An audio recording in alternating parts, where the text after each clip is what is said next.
Social মিডিয়ায় ধর্মীয় অনুভূতির আঘাতের নামে যে নীল নকশা করে আমাদের হিন্দুদের উপর মঠ মন্দির ভাঙচুর হয়েছে, আমরা বারবার রাজপথে আন্দোলন করেছি যে সঠিক বিচার হোক। কুমিল্লায় একজন ওই ইকবাল নামে একজন পবিত্র কোরআন শরীফ মন্দিরে রেখে যে তাণ্ডবটা সৃষ্টি করলো, সারা বাংলাদেশের দাবানলের মতো আগুন জ্বলল, অথচ তার বিচারের মুখ কি আপনারা দেখেছেন?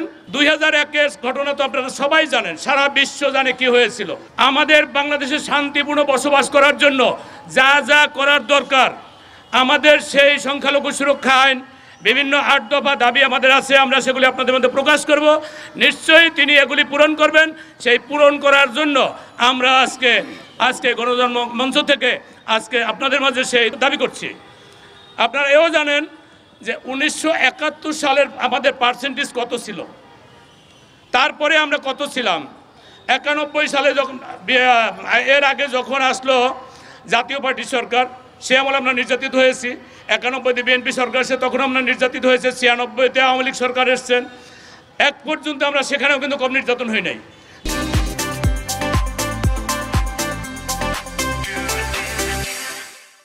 2001-এর ঘটনা তো আপনারা সবাই জানেন, সারা বিশ্ব জানে কি হয়েছিল। তারপর আজকে আমরা হিন্দুরা, সনাতনীরা সবাই বলে, সারা বিশ্বের মানুষ বলে যে আওয়ামী লীগ সরকার হিন্দু বান্ধব সরকার। আপনারা জানেন যে 2008 সালে ক্ষমতা আসার পরে আমরাও ভেবেছিলাম আমাদের সংখ্যালঘুদের সুরক্ষা পাবো, আমরা ভালো থাকবো, সম্প্রীতির একটা বাংলাদেশ হবে। আপনারা জানেন সেই একটানা 15 বছর আমাদের উপর, হিন্দুদের উপরে কত নির্যাতন নিপীড়ন হয়েছে। আপনারা এও জানেন যে সোশ্যাল মিডিয়ায় ধর্মীয় অনুভূতির আঘাতের নামে যে নীল নকশা করে আমাদের হিন্দুদের উপর মঠ মন্দির ভাঙচুর হয়েছে, আমরা বারবার রাজপথে আন্দোলন করেছি যে সঠিক বিচার হোক। যদি হিন্দুরা অন্যায় করে তার চরম বিচার হোক, আর যদি না করে সেটা বিচার কাঠগড়ায়, বিচারে কাঠগড়ায় দাঁড় করুক। কিন্তু আপনারা জানেন একটি বিচারও বাংলার মাটিতে হয়নি। আমরা কি এদেশে ভেসে এসেছিলাম? আমরা হাজার হাজার বছর নয়, পৃথিবীর বাংলাদেশ সৃষ্টি হওয়ার আগে থেকে সনাতনীরা এখানে বাস করছে। কিন্তু সাংবাদিক ভাইরা আপনারাও জানেন যে আমরা কিন্তু মানুষের কাছে, সাধারণ মানুষের কাছে খুব তুচ্ছ তাচ্ছিল্যভাবে আমরা আজকে বৈষম্যের শিকার। এটা আমি বলতে চাই, আপনারা দেখুন মায়ানমার থেকে রোহিঙ্গা এসেছে, 15-20 লক্ষ রোহিঙ্গা এসেছে, তাদের জামাই আদরে দেশে থাকতে দেওয়া হয়েছে। আমরাও তাদের চাঁদা দিয়েছি, তাদের থাকার জন্য আমরাও পাশে ছিলাম। আমরা বাংলাদেশি হিন্দুরা, সনাতনীরা দিন দিন নির্যাতন নিপীড়িত হচ্ছি, একটি বিচারও কিন্তু করেননি। আপনারা জানেন এই যে কোথায় যে ঘটনা, কোরআন শরীফ রেখে যে মন্দিরে, কুমিল্লায়, আপনারা জানেন কুমিল্লায় একজন ওই ইকবাল নামে একজন পবিত্র কোরআন শরীফ মন্দিরে রেখে যে তাণ্ডবটা সৃষ্টি করলো, সারা বাংলাদেশের দাবানলের মতো আগুন জ্বলল, অথচ তার বিচারের মুখ কি আপনারা দেখেছেন? আপনারা দেখেছেন বলতে পারবেন? বাংলার মানুষ দেখেছে? বিচার হয়নি।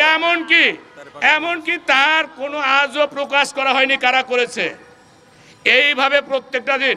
তবে এবার ভেবেছিলাম ছাত্র সমাজ বৈষম্য আন্দোলনের পরে যে সরকার গঠিত হবে আমরা মনে করেছিলাম, কারণ ওই সময়ও হিন্দুরা, আপনারা দেখেছেন, মা বোন রাস্তায় নেমেছিল, আমাদের ছাত্র সমাজও ছিল। বিষয়টা আমি ইতিবাচকই দেখছি, কারণ উনি যে কথাটা বলেছে আমরা আশাবাদী ওনার মাধ্যমে শান্তি শৃঙ্খলা ফিরে আসবে। আমরা সেটা বাস্তবে দেখতে চাই, কথার ভিতরে আমরা সেটা প্রমাণ কাজে দেখতে চাই। আমরা দেখেছি নিউজটা, আমরা যখন এটার ফল হাতে পাবো, দেখতে পারবো বাংলার জনগণ, আমরা দেখবো না, সারা বিশ্ব দেখবে, তখনই আমরা তার প্রতি আরও শ্রদ্ধা আমাদের বেড়ে যাবে। আমাদের 8 দফা দাবির ভিতরে চলমান সংখ্যালঘু নির্যাতন অনতিবিলম্বে বন্ধ, ক্ষতিগ্রস্তের যথাযথ ক্ষতিপূরণ নিশ্চিতকরণ। 2, মহান সংসদে সংখ্যালঘুদের প্রতিনিধিত্ব নিশ্চিত করতে পৃথক নির্বাচন ব্যবস্থা পুনঃপ্রবর্তন। নাম্বার 3, সংখ্যালঘুদের নিরাপত্তা নিশ্চিতে দ্রুত বিচার ট্রাইব্যুনাল ও সংখ্যালঘু বিষয়ক মন্ত্রণালয় গঠন। এছাড়াও হিন্দু কল্যাণ ট্রাস্টকে ফাউন্ডেশনে রূপান্তরীকরণ। 4, সংখ্যালঘু সুরক্ষা আইন প্রণয়ন। 5, সকল মাধ্যমিক বিদ্যালয় বাধ্যতামূলক সহকারী শিক্ষক হিন্দু নিয়োগ ও HSC পাস সহ উপাধি ডিগ্রিকে স্নাতক মান প্রদান।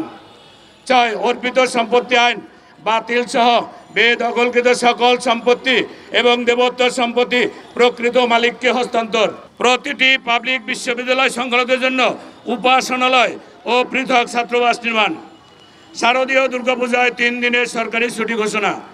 উক্ত কর্মসূচিতে বিভিন্ন বিদ্যালয়ের ছাত্রদের সনাতনী সম্প্রদায়ের বিভিন্ন সংগঠনের নেতৃবৃন্দের একত্রতা প্রকাশ করে আমরা এই প্রকাশ করছি।